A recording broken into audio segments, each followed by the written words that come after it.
कभी सोचा है कि एक ही दिन में हम देखभाल यानी केयर के कितने अलग अलग रूप देखते हैं। आज हम कुछ ऐसे ही पलों को समझने वाले हैं जो कभी बहुत ड्रामेटिक होते हैं, कभी अनुशासन से भरे और कभी कभी बिल्कुल शांत। तो चलिए शुरू करते हैं। ओह, शुक्र है तुम यहाँ हो। ये शब्द ये शब्द अक्सर तब सुनने को मिलते हैं जब कोई बड़ी मुश्किल में होता है।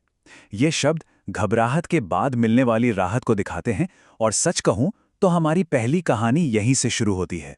तो हमारी पहली कहानी एक ऐसे हादसे की है, एक ऐसी गिरावट की है जहां एक जिंदगी सचमुच दांव पर लगी थी। ये एक इमरजेंसी सिचुएशन है जहां फौरन कुछ करने की जरूरत है। मेरा छोटा बच्चा गिर गया। इन शब्दों में किसी की गहरी चिंता और घबराहट साफ झलक रही है ना। यहाँ बात हो रही है एक बिल्ली के बच्चे की जिसके साथ एक हादसा हो गया है और हालत काफी गंभीर है। और ऐसे पल में सबसे ज्यादा जरूरी क्या होता है? तुरंत मेडिकल केयर। ये एक ऐसी सिचुएशन थी जहां एक पल की भी देरी बहुत भारी पड़ सकती थी। ये है देखभाल का सबसे जरूरी, सबसे अर्जेंट रूप। पर यहाँ एक दिलचस्प बात है। देखिए कैसे वो जो केयर की भावना है वो फौरन एक प्रोसेस में बदल जाती है। स्टेप 1, इलाज के लिए पेमेंट की जाती है। स्टेप 2, बिना देर किए इलाज शुरू हो जाता है। ये दिखाता है कि मुश्किल घड़ी में एक सिस्टम कैसे हमारी मदद के लिए आगे आता है। और फिर वो पल आता है जिसका सभी को इंतजार था। सब ठीक है, वो अब स्टेबल है, मतलब तनाव के बाद मिली राहत। ये शब्द बताते हैं कि जो फौरन एक्शन लिया गया वो कामयाब रहा। और इस कामयाबी का सबूत क्या है? हार्ट रेट स्टेबल है, ऑक्सीजन लेवल अच्छा है। ये जो मेडिकल डेटा है ये उस राहत को एक ठोस वजह देता है। ये दिखाता है कि प्रोफेशनल केयर ने वाकई एक जान बचा ली। तो यहां से सीखने वाली बात यह है कि संकट के समय शांति से और तुरंत लिया गया एक्शन ही सब कुछ होता है। चलिए अब यहां से एक बिल्कुल अलग माहौल में चलते हैं, एक क्लासरूम में। यहां पर देखभाल का मतलब ही बदल जाता है। अब बात इमरजेंसी मदद की नहीं बल्कि अनुशासन और एक स्ट्रक्चर की है। ये तुम्हारी आखिरी चेतावनी है नौजवान। अच्छा, यहां हम एक सख्त आवाज सुनते हैं, एक अथॉरिटी की आवाज जो एक सीमा तय कर रही है और ये भी बता रही है कि अगर वो सीमा टूटी तो क्या होगा। लेकिन ये चेतावनी क्यों दी गई?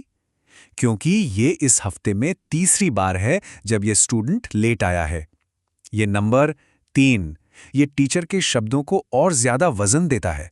अगली बार से इसके नतीजे भुगतने होंगे। ये हमें याद दिलाता है कि देखभाल का मतलब कभी-कभी मुश्किल लेकिन जरूरी नियम लागू करना भी होता है। ये असल में भविष्य के लिए एक सबक है। अब हम उसी स्कूल के माहौल में हैं, लेकिन अब हमारा ध्यान नियमों से हटकर भावनाओं पर जाता है। और यहाँ पर देखभाल का एक और ही पहलू सामने आता है।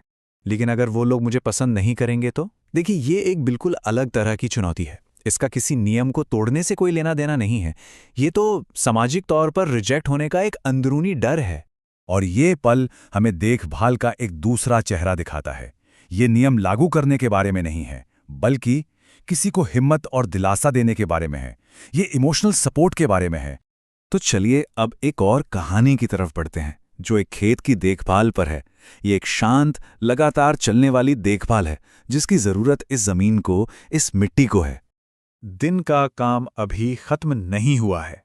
ये लाइन हमें याद दिलाती है कि जिम्मेदारियां सिर्फ बड़ी बड़ी घटनाओं तक ही सीमित नहीं होती, बल्कि वो तो हमारे रोजमर्रा के कामों का हिस्सा है।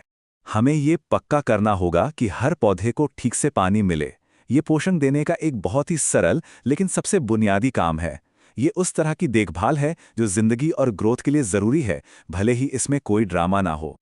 तो अब तक हमने क्या क्या देखा? एक घायल बिल्ली का बच्चा, एक लेट आने वाला स्टूडेंट और प्यासे पौधे।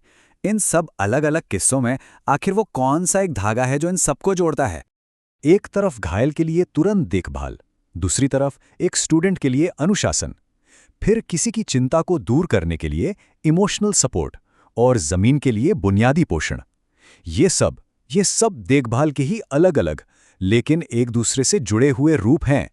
तो मतलब बात यह है कि ये छोटे छोटे पल, चाहे वो क्लिनिक में हो, क्लासरूम में या फिर खेत में, ये सब मिलकर जिम्मेदारी की एक कहानी बुनते हैं। हमारा रोज का जीवन एक दूसरे की और अपने आसपास के माहौल की देखभाल के इन्हीं अलग अलग कामों से बना है। और ये सब हमें एक आखिरी सवाल पर लाके छोड़ देता है।